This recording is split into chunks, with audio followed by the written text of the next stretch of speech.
A very good afternoon to all of you. Very good afternoon to all of you. Am I audible to you?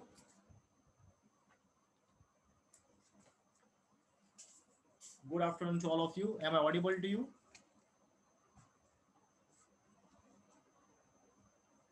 Please tell me so we can start your session. Okay. Am I audible to you properly? So, very good afternoon to all of you once again. We are going to start your session now, right? In the last session, we discussed about unit number 2, that is magnetic circuit and electromagnetics. And we discussed about in the last session about the electrical and magnetic circuit difference, as well as we discuss about certain analysis of the series magnetic circuit, right? So this thing we discussed in the last session.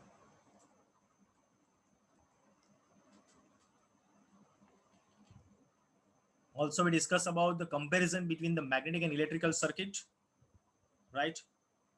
The circuit diagram and some of the parameters which is mentioned here, that all we discussed in the our last session.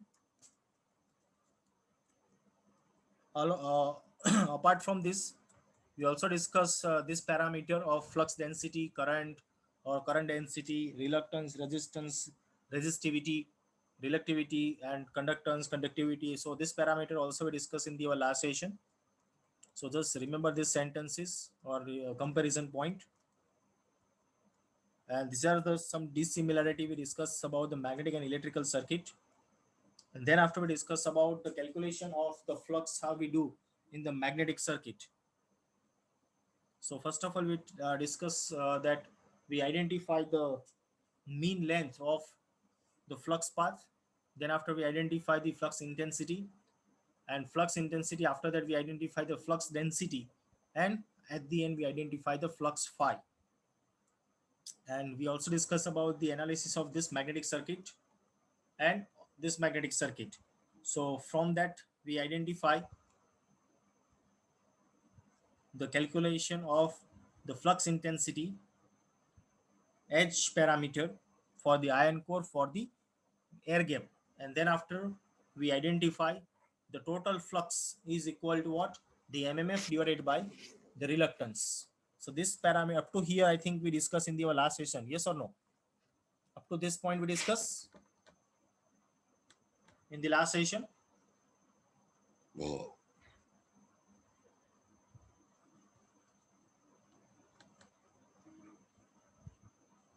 Okay, so now today we are going to discuss here the combination of these two circuit to draw the series and parallel magnetic circuit.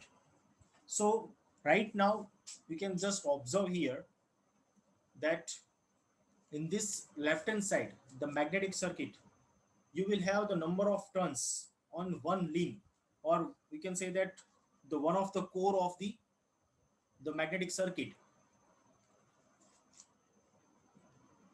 And the dotted line which is mentioned here, that is the flux which is passing through the magnetic core, right?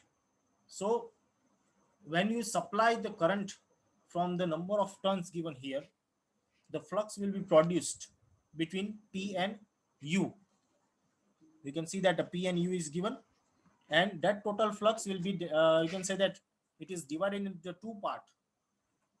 One which is from Q to T, and another one from the Q to R here. So you can see that phi 1 written here and phi 2 written here. It is look like an electrical circuit, yes or no? The current division will be there. Over here it is the flux division will be there. This is a total flux which is generated by this N in I. One flux which is divided here, which is we call phi 1. Another flux which is divided here, that is we call phi 2. But when you see this electrical representation, in this electrical representation you have the EMF, that is you can say that analogous component of the magnetic circuit of MMF, right? And you can see that the total flux of that component will be related over here with the reluctance in the magnetic circuit and the resistance in the electrical circuit. So that's why it is written here. The resistance of this P, or you can say that it is started TU-PQ or PQ-TU, right? And the another diagram, or sorry, the another link given here for the phi 1, as in the phi 1 you have three component, or you can say that from Q to T there are three components.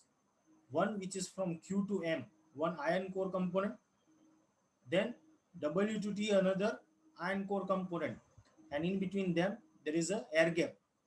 So there are three resistance offered here, there are three reluctance offered here, right? So that's why three resistance it is connected in series here for this phi 1 component. And the last one from this loop QRST, that is one of the resistance given here. So I hope it is very clear to all of you that what is this series and parallel magnetic circuit and its comparison given here. Are you understand up to here? Is there any question here? Please let me know.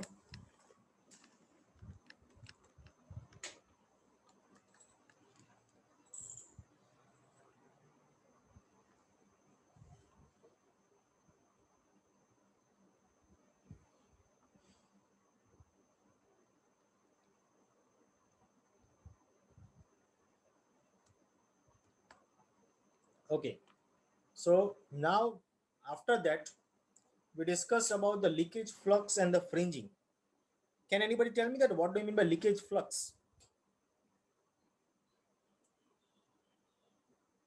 Do you know that what do you mean by leakage flux? If you know, you can write in the chat box section. If you don't know, please tell me so we can go ahead.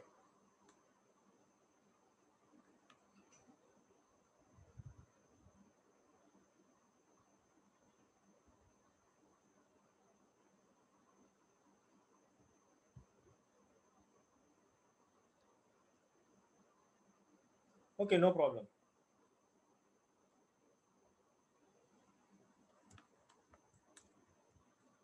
See the leakage flux,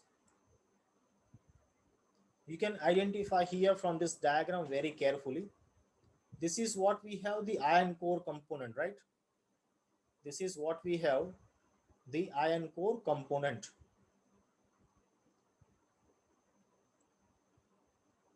This is a magnetic, you can say that material we are using for this iron core component.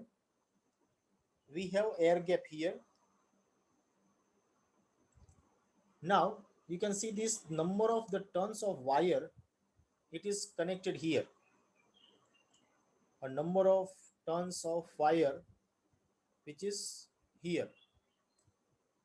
Now when we give the supply to this number of turns, can we say that the current is when we will supply, the flux is produced? Because that thing we already discussed, right?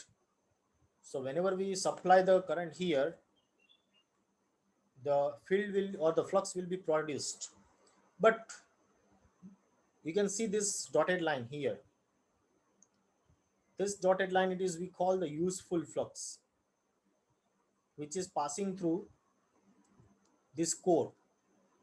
And the other flux line which is given here, that is we call the leakage flux. So now I will show you the definition here.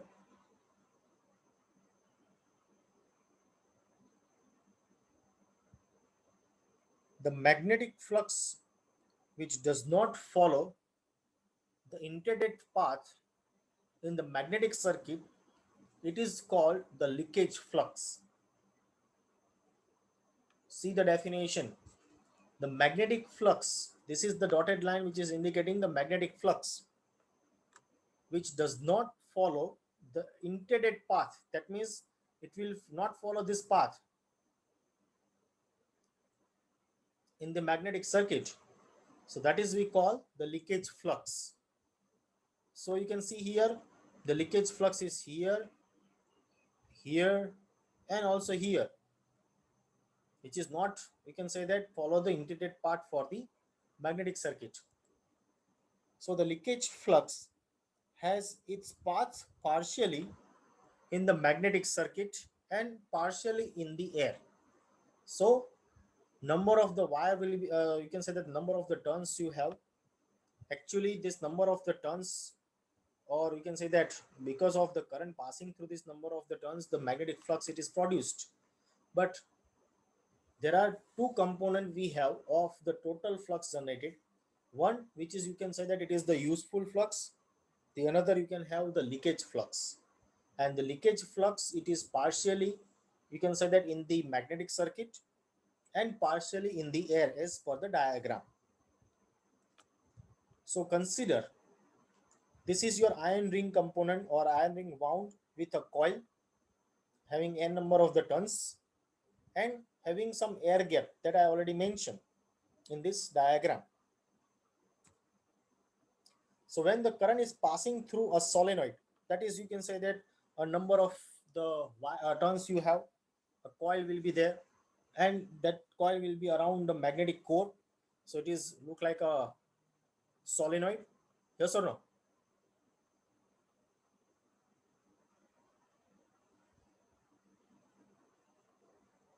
So because of that, the magnetic flux is established. This is, we can say that,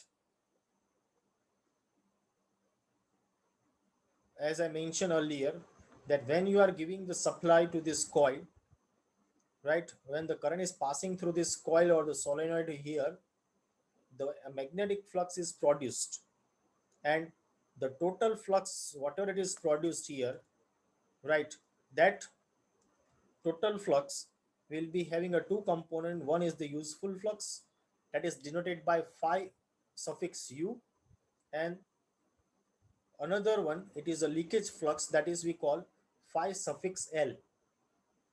Understood? So now we talk about more on this, that most of the flux is set up in the magnetic core and passes through the core. So that is we call the useful flux, phi u. However, some of the flux, you can say that it is set up around the coil and it is not utilized in for any work. So that is we call the leakage flux, and that is the phenomenon we call also the magnetic leakage.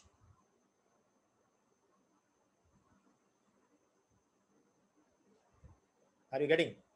So it is impossible to confine all the flux to the iron path only, and the total magnetic flux produced by this exciting coil, that means that number of the wires we have, it is equal to the sum of the useful flux and leakage flux. So it is phi t is equal to phi u plus phi l.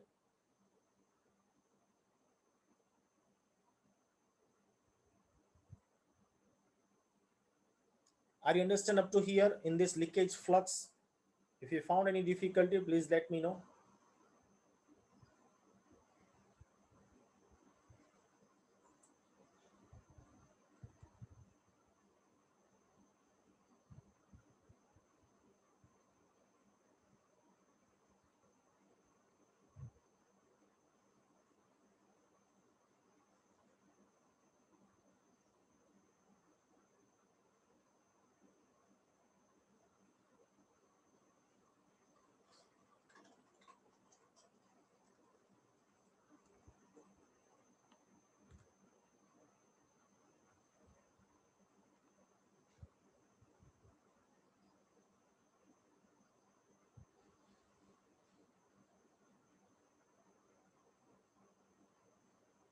If anybody find any difficulty, please let me know so we can discuss on that.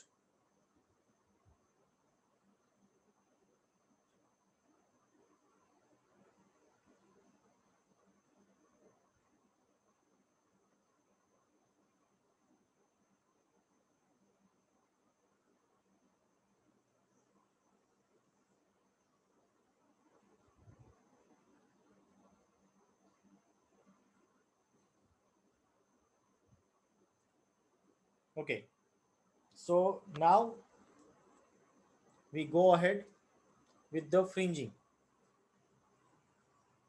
Yes, it is a it is a magnetic flux, but that magnetic flux, it is divided, you can say that, into two component. One is the useful flux, which is passing through the core with this in that indented path, you can say that. You can see here in this dotted line, this is, you can say that, passing through the core, that is useful flux. And the other flux, which is here dotted line, you can see that it is in the air. And some of the leakage flux we will identify in the core also. So that is we call the leakage flux.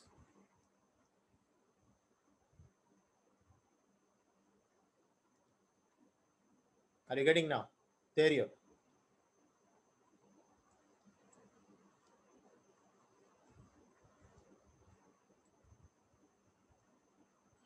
Okay.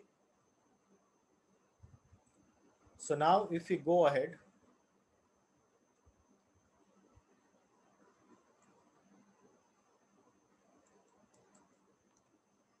with the fringing, just a second. Okay. Before the fringing, we just identify the leakage flux coefficient value. It is the ratio of the total flux to the useful flux, and that is denoted by the lambda. Leakage flux coefficient, it is the ratio of total flux to the useful flux, and that is denoted by the lambda.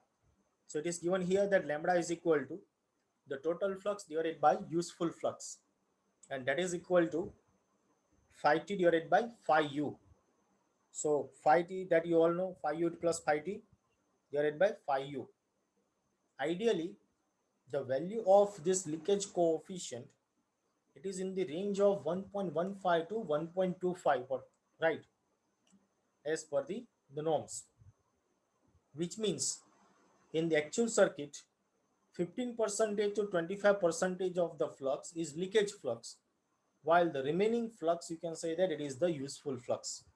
So you can say that whatever the number of turns you have, and when you passing the current, or whatever the total flux it is generated, not all the flux which is used, 15 to 25% it is the leakage flux, and all other are remaining flux, we can say that it is your useful flux which is passing through the magnetic core, right? So this is about the coefficient value. Now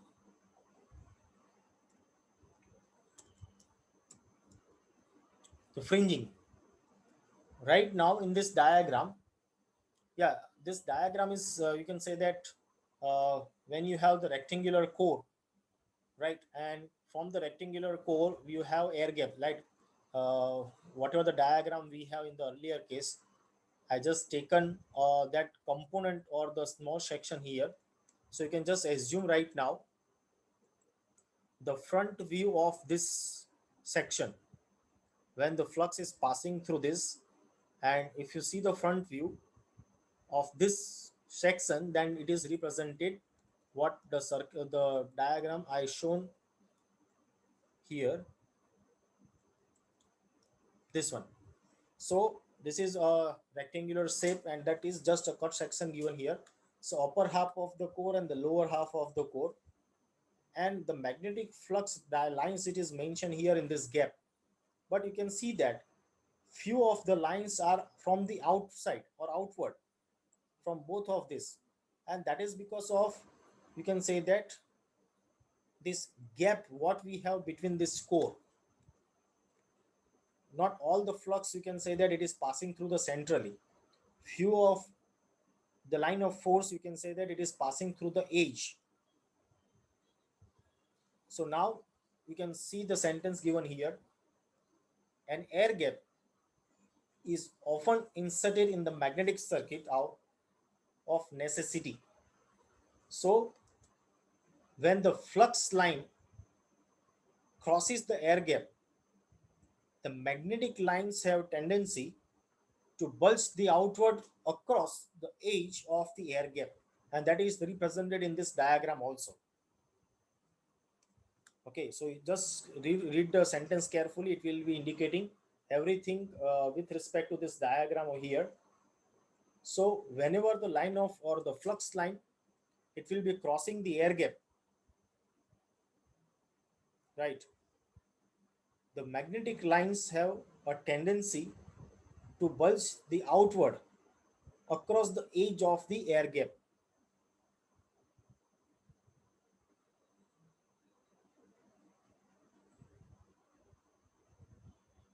So you can say that bulge outward, that is a rounded swelling, or the distortion will be, you can say that from the flat surface towards the a rounded swelling will be there in the outward part, right? And that is across the edge of the air gap. It will be starting from that.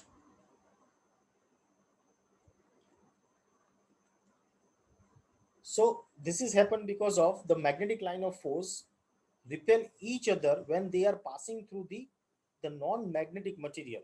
Over here, can you tell me that what is a non-magnetic material? See, upper half of the core and the lower half of the core both are magnetic material. But over here, which is the non-magnetic material? Can you tell me?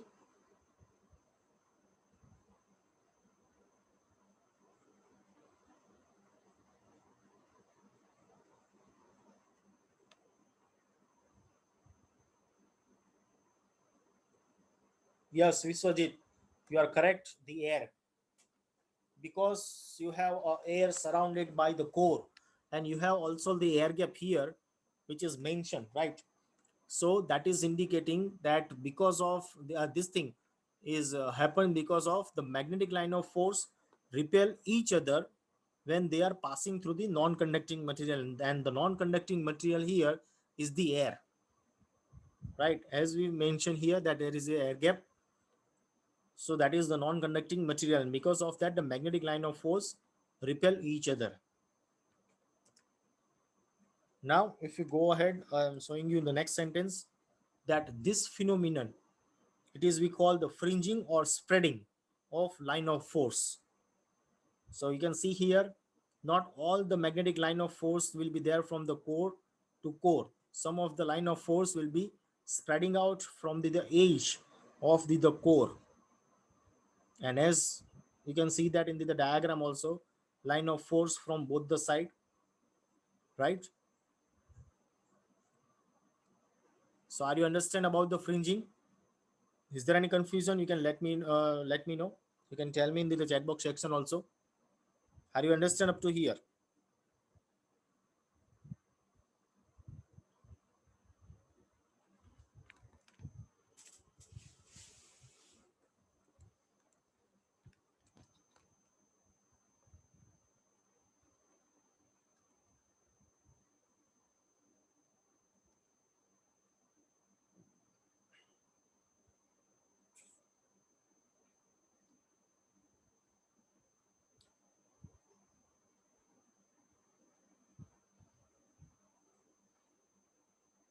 Can we go ahead now? Okay, so I think no question from your side, so I can go ahead. So due to this fringing effective, the magnetic flux density in the air gap will be reduced, and that is happened because of what? Why this is happened? Because of this fringing effect, the flux density will be reduced, and that is because of, you can say that the equation, if you know that what is the relation of b phi and a, what is the relation of flux density, flux and area, what is the relation of these three? Can you tell me?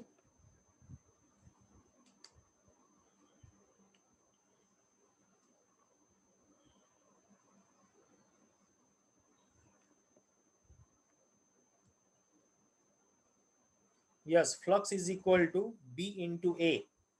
So when you say that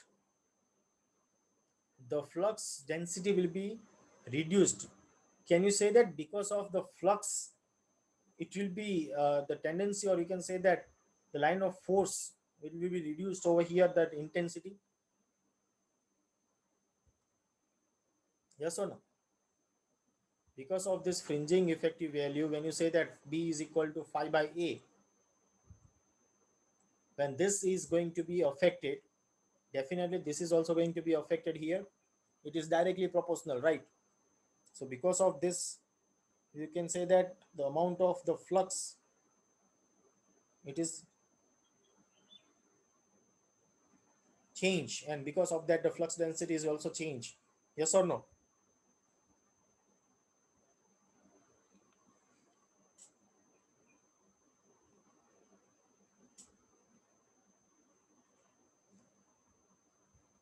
Okay, so we can go ahead now. Now we are talking about the electromagnetics. This is the same chapter topic. First we discuss about the electromagnetic circuit or magnetic circuit. Now we discuss about the electromagnetics. And in the electromagnetics, we are going to discuss the below topics written. The first of all, we discuss about the electromagnetic induction. Then after we discuss the Faraday's law. Then direction of the induced EMF, that means direct dynamically induced EMF. Then statically induced EMF, self-inductance, mutual inductance, and coefficient of the coupling.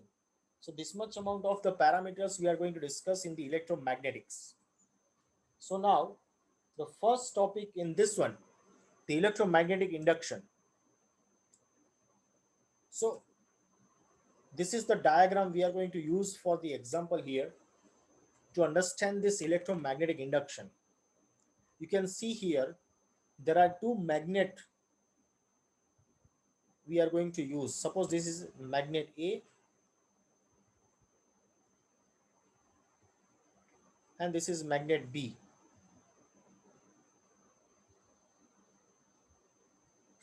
Now we can see that the magnetic line of force from A to B, according to the direction mentioned here, and the conductor which is placed between these two magnet, the direction also mentioned here about this conductor upward, right?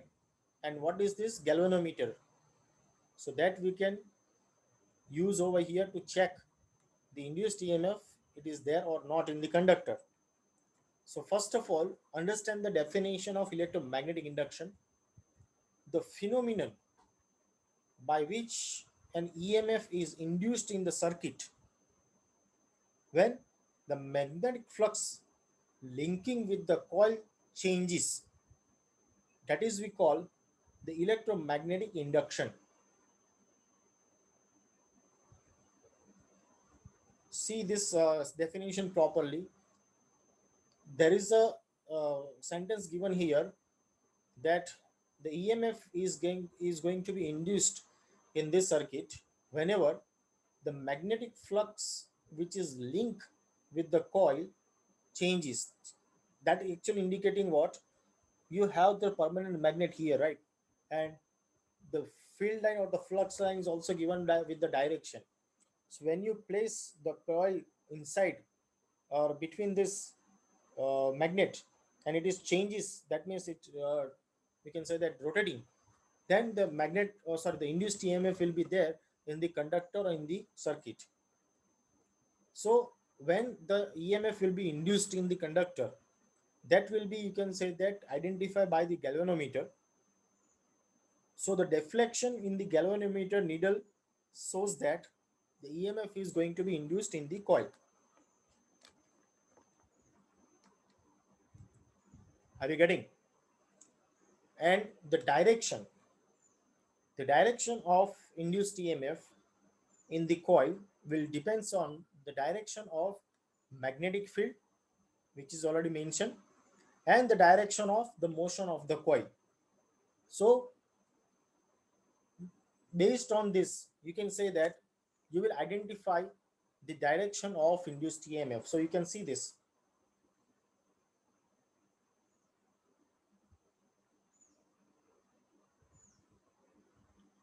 The motion which is given here for the conductor, it will be in this direction rotate.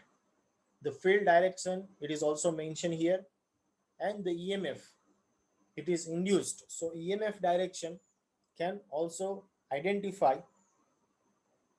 right, the field, motion, and from that you can identify the EMF direction. So are you getting now electromagnetic induction? If you have any confusion, please let me know. Everyone, are you understand up to here electromagnetic induction? In this topic, if you have any query, please let me know.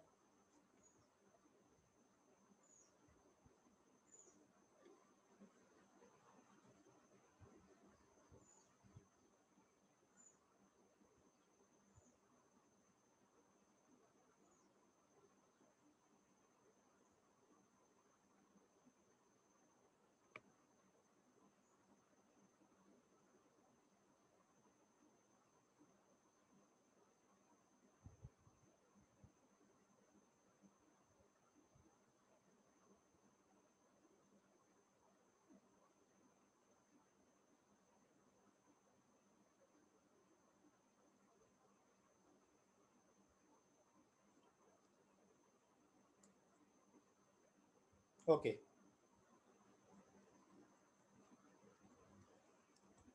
now we'll talk about the Faraday's law of electromagnetic induction principle. There are two laws we had in this Faraday's law. So first of all, we discuss about the Faraday's law of first law, and then after we'll discuss about the second law. The first law. What is the Faraday's first law? That is given over here in the sentence form, that it is stated that whenever the magnetic flux linking with the coil changes, an EMF is always induced in it. So as we mentioned in the diagram also, that whatever the magnetic flux it is linking with the coil changes, the induced EMF will be there, and that induced EMF we identify using the galvanometer. Yeah, you can use the voltmeter also to check that value. The second sentence given here, that is, you can say that the meaning of that remains same, but it is given in the another way. Whenever a conductor cut across the magnetic flux, and EMF is always induced in the conductor. So this is, you can say that the another sentence given over here for the first law. Whenever a conductor cuts the flux, or conductor cut the magnetic flux, and EMF is induced in the that conductor. You can see this animation.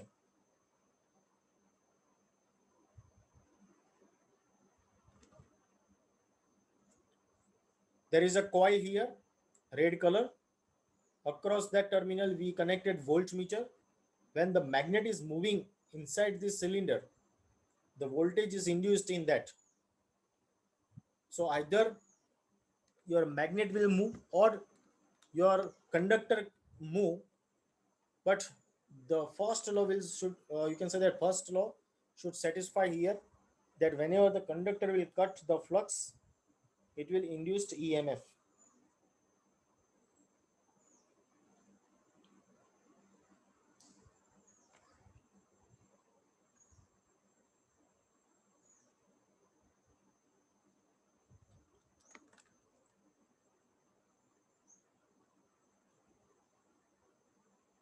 So is there any question up to here?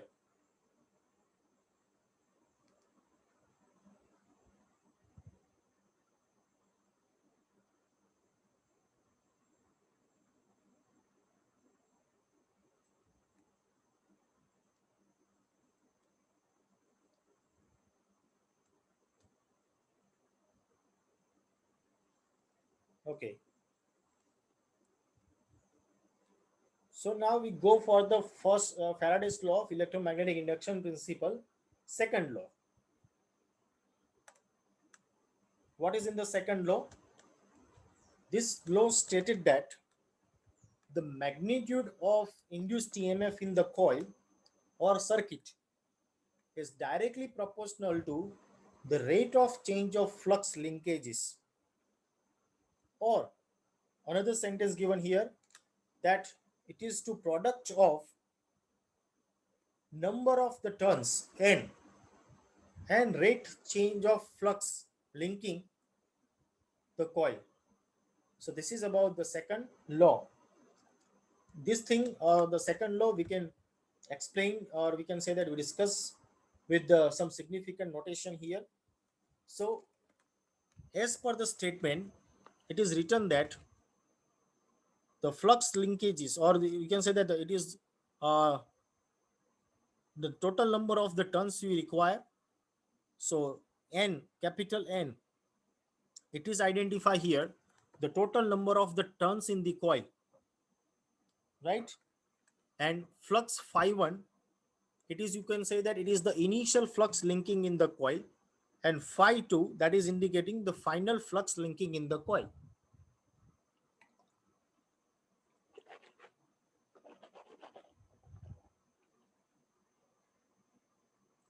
Then time t, time taken for changing the flux.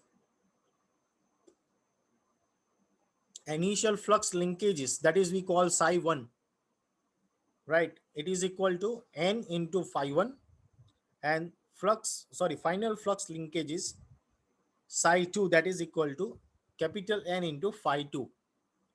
So this second law, you just remember, because this is we are using so many times in the electrical circuits or magnetic circuit also in the calculation. So first of all, understand the definition, then after understand the notation given here. So first of all, it is indicating what the magnitude of induced EMF in the coil or the circuit. It is directly proportional to the rate of change of flux linkages, or we can say that the product of the number of the coil, product of the number of the turns and rate of change of flux linking to the coil. So that is both the sentence given here for the second law. And n, phi 1, phi 2, time, initial flux linkages, final flux linkages. So this value of equation you have to remember, because in the next slide we will have some derivations.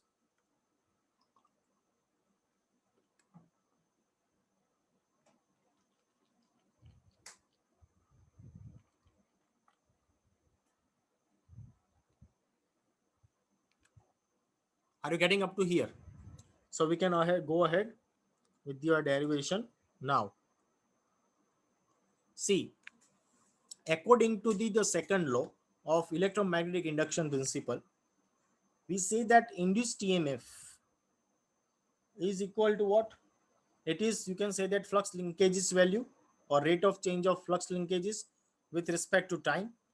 So E, that is proportional to n phi 1 minus n phi 2 minus n phi 1 final value minus initial value divided by time. So if we rearrange this equation, E is equal to what? E proportional to n phi 2 minus phi 1 divided by t.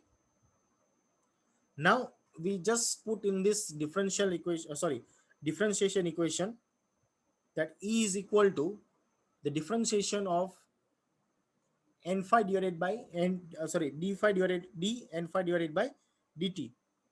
So n will be constant part you have that you can take common.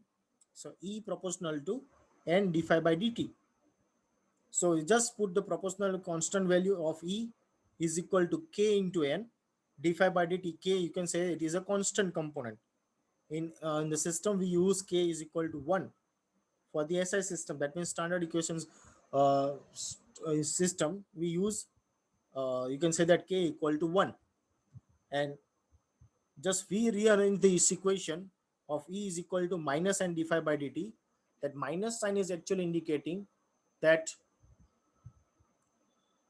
the direction, if it is in the according to the Lenz law, it is in the reverse one. So that's why it is given here with the minus sign.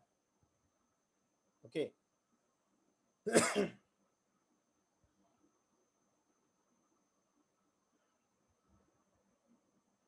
Are you clear with this calculation?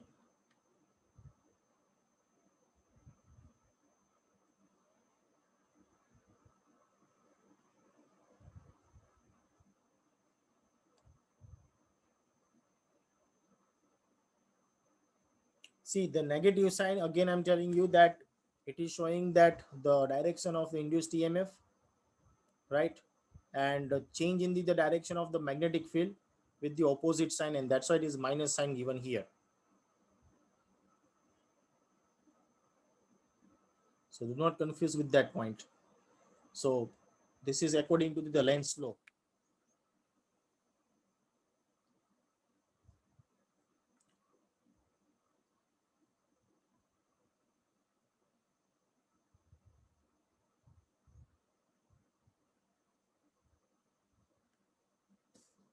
Only I think Viswajit understand because nobody give the response.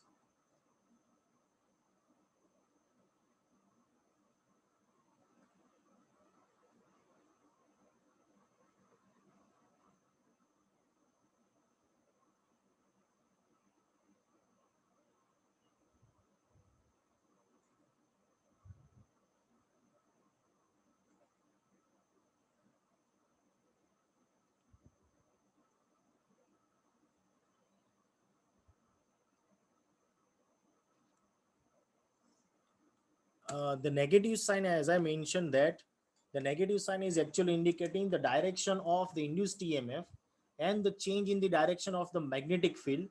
They are in the opposite direction. That's why.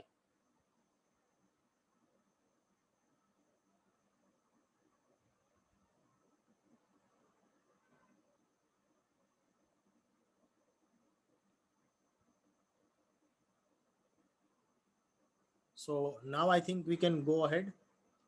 Everybody understand this thing. E is equal to minus n d phi by dt. So you can say that it is rate of change of flux with respect to time with multiplication of the number of turns, and the negative sign, as I mentioned, that direction of induced EMF, and you can say that the change in the direction of magnetic field have opposite sign. That's why.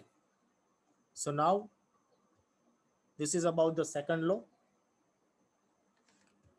Now if we go ahead with this our discussion,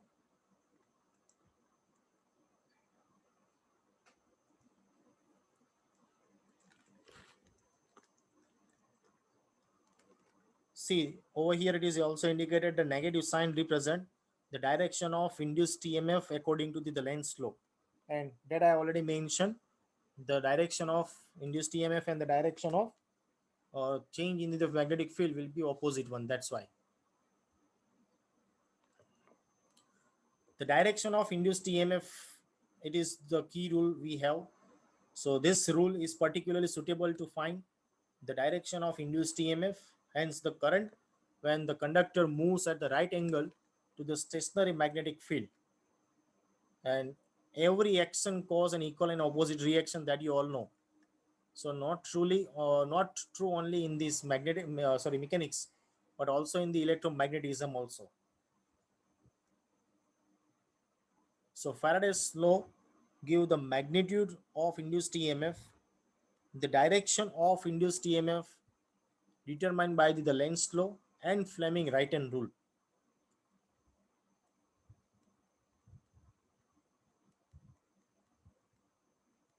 Now, what do you mean by Lenz law that I'm telling you? Because that thing is going to be here because we need to identify the direction of induced EMF, and that will be based on the Lenz law and the Fleming right hand rule.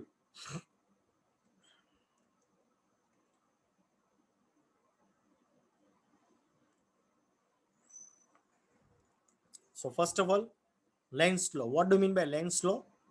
The direction of induced EMF is always such that it tends to set up a current opposing the motion, or you can say that the change of flux responsible for inducing that EMF.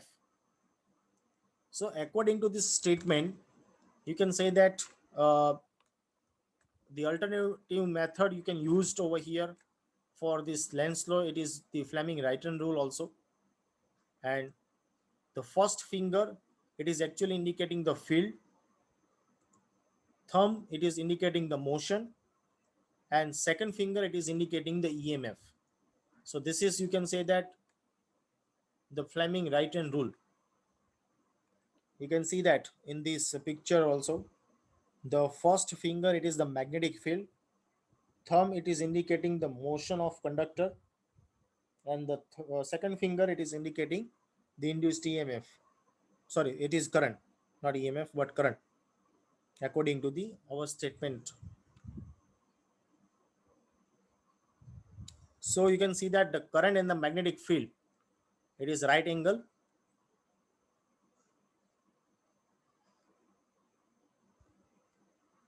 Are you getting up to here about the Lenz law?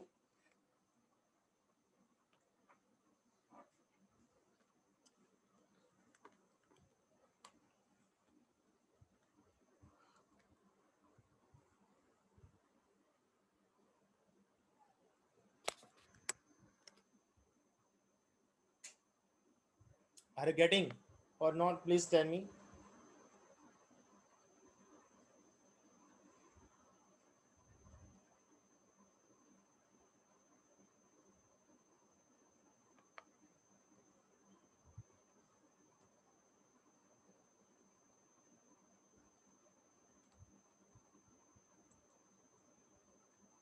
So this is the diagram given here.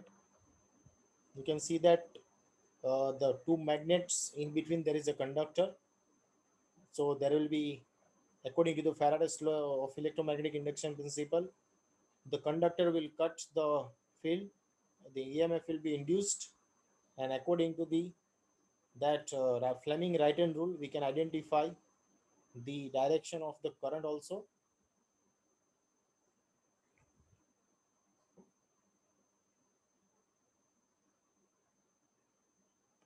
So the conductor will move, means the direction of the force will be there.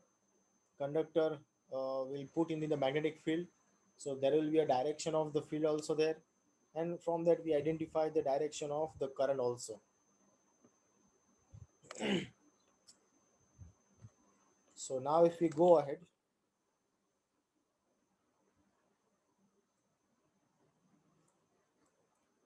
the change in the flux linkages can be brought out in the following way. The first one, it is, you can say that the conductor or coil is moved in a stationary magnetic field, that is we call the dynamically induced EMF. So whenever you can say that the conductor or coil is moving, right, the previous diagram what I show that in that Fleming right hand rule, in that one you can say that a stationary magnetic field will be there and conductor or the coil will be moving. So that is we call the dynamically induced EMF. And the second one, your conductor will be stationary but the magnetic field is changing, so that is we call the statically induced EMF. So remember these two different component of the induced EMF. One is the dynamically induced EMF, in which the conductor or coil is going to be moving and the magnetic field will be stationary. In the stationary induced EMF, the coil or the conductor is stationary and your magnetic field changing. So first of all, now we discuss here the dynamically induced EMF. So right now there is an example given here. What the arrow tends to, this arrow is given here, this number of arrows given here. So what is tends to, what actually indicating? Can you tell me?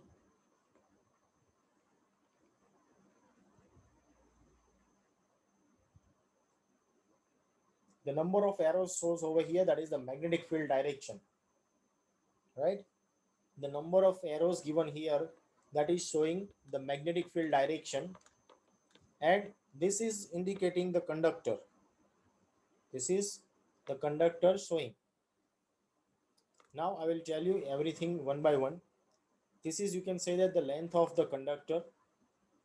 we placed in the magnetic field, and now you can see that the changing of, you can say that, the direction. Now you can see, if you have the direction of this field, which is, you can say that, yeah, over here you can say that it is perpendicular. In the first diagram you can see that it is in the perpendicular. Yes or no? This is a magnetic field direction, and this is whatever the EMF or induced EMF direction given here. Second diagram, the magnetic field direction, and you can see that the voltage or induced EMF direction will be same. So it is, you can say that, in the same direction you have. But now you can see that if the position, you will say that over here, with respect to angle of theta, then we can identify the value of, you can say that, the force, or you can say that the induced EMF with respect to angle of theta. So right now we just identify this three diagram and significance parameter, because later on we will identify the number of components from this. Is there any confusion here?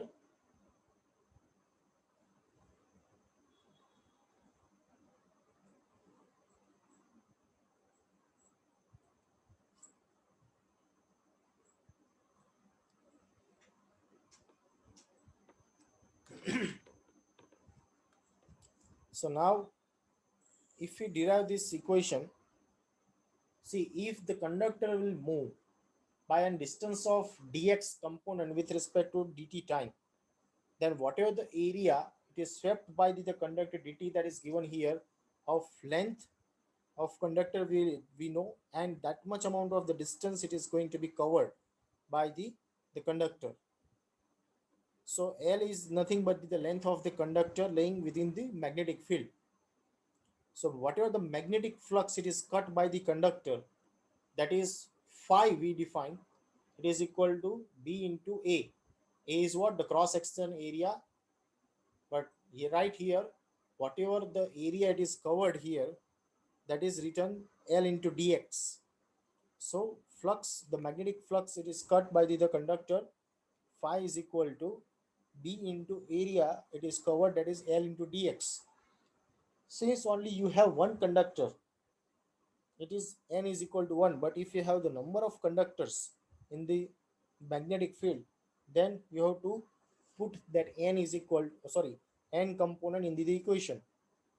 So the flux linkages is equal to, as I mentioned in our previous part also, the flux linkages is equal to N into phi, and N into phi is equal to what? B into L dx. So time taken by this, it is equal to T, and from that we identify that how much the total induced EMF will be there. So that I'm going to show you. Yeah, so over here the rate of change of flux linkages is equal to d psi by dt, and it is equal to what? Psi is equal to N into phi. So when we put the values over here, that N into BL dx, so N in sorry, N and B we are going to taking so BL we are going to taking common, so it is dx by dt, and dx by dt, that is we call over here, it is the velocity. So the velocity of the conductor, how it is going to be moved in terms of meter per second. So according to the Faraday's law of second law, E is equal to d psi by dt. So we can directly correlate with this thing, that E is equal to BLV.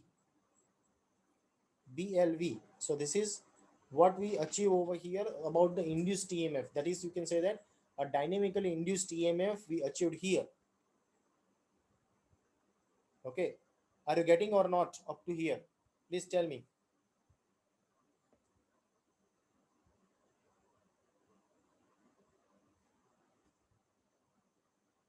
Are you getting up to here? So yeah, we have certain parameters into this dynamically induced EMF along with this E and the derivations. So all that thing we are going to discuss in our next session. I think it is time to put your enrollment number into the chat box section now. If you have any question, if you have any doubt, you can write into the chat box section also.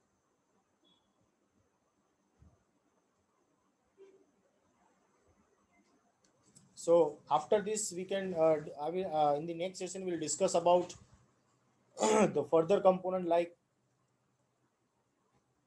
with the angle component as I mentioned earlier, right? So this thing we discuss in our next session. After that, we'll discuss about the statically induced EMF. Okay, so this thing and other components we discuss in our next session. So today we discussed about the magnetism and electromagnetic induction principle, Faraday's law, first law, second law, right? Then after we discussed Lenz law and the Fleming-Rayton rule and dynamically induced EMF, we started. So I will complete this thing in the next session. Okay. So those who have question, you can write in the chat box section, and you don't have those who have not any question, then you can write your enrollment number in the chat box section now.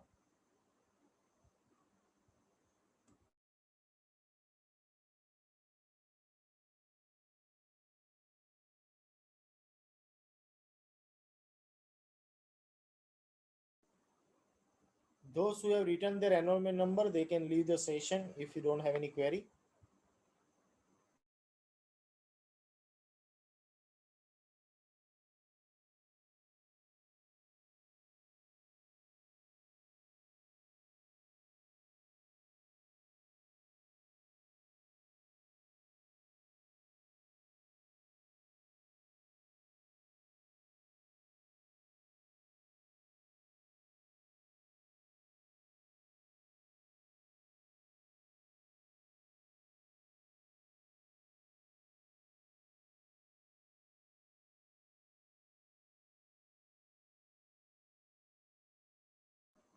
Aryan and Ronak, do you have any question?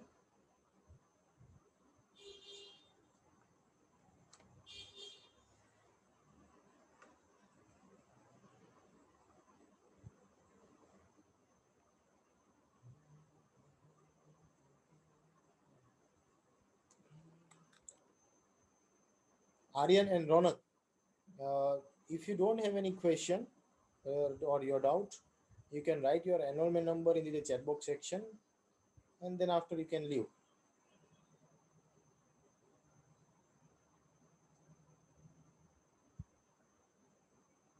Ronak, do you have any question?